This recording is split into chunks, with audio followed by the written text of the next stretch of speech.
Olá, eu sou o professor Fernando Igor. Hoje iremos abordar um dos conteúdos da disciplina de Bioquímica. Então, o conteúdo de hoje é sobre pH e tampões. Inicialmente, nós vamos ver o conteúdo sobre equilíbrio químico, que é um fenômeno que acontece nas reações químicas de forma reversível. Como vocês podem observar aqui nesse exemplo, no primeiro membro aparecem os reagentes, já no segundo estão os produtos, isto é, são aquelas substâncias que foram formadas pela reação. E já essas reações elas podem ocorrer de forma reversível, como indica a setinha nas duas direções. E já nesse gráfico ao lado, vocês podem observar que o V1 ele vai diminuindo à medida que as substâncias, ou seja, esses reagentes eles vão se transformando em produto.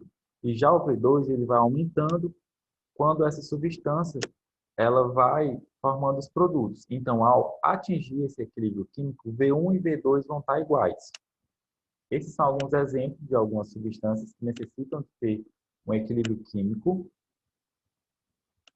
Então, no que se refere ao potencial hidrogeniônico, que é o número de H+ de uma solução, que é quantificada em unidades de pH, e o pH é a que é definido como o logaritmo negativo de H+ em uma solução. Como vocês podem observar, tem uma escala que diz se a substância ela é ácida, neutra ou básica. Já quando falamos de ácidos, que são aquelas substâncias que em uma solução aquosa elas liberam cátion, o íon hidrogênio, e básica quando é a substância ela em uma solução aquosa, ela se dissocia liberando um ânion oxidrila. Aqui podemos observar formas de medir o pH, como mostra o pH-ômetro, essas fitinhas, e aqui a escala de pH de algumas coisas, alimentos ou parte do nosso corpo, ou até os líquidos corporais. Já aqui, no que se refere ao pH de algumas substâncias, nós podemos ver isso nesse quadro, com a constante de ionização, e essa escala com algumas substâncias que vão dizer se elas são fracas ou substâncias fortes. Aqui nós podemos ver algumas maneiras de avaliar possíveis alterações no pH de algumas substâncias, como vocês podem observar. Com essa primeira forma, ela indica, quando essa substância ela fica incolor, que o meio é ácido.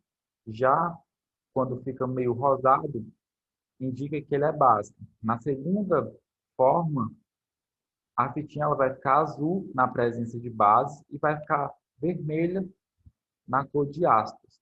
Já na última, que é essa fitinha universal, ela vai apresentar diferentes números ou colorações quando esse pH ele for alterado, indicando que ela também é uma fita mais precisa. E essas são algumas constantes de algumas substâncias que mostram, né, é, essa constante de ionização de ácidos e de base.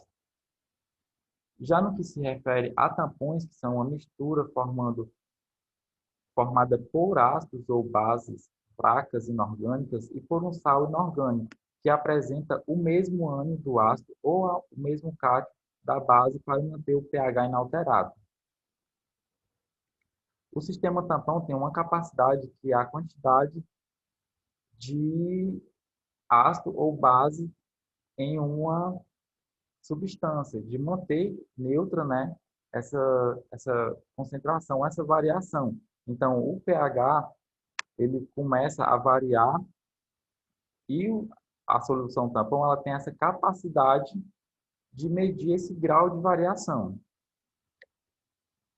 A água ela vai apresentar um pequeno grau de ionização, que são os hidrogênios, e hidroxila, que é uma reação reversível. Isso pode ser descrita por uma constante de equilíbrio dessa água. Como vocês podem observar, a água é neutra.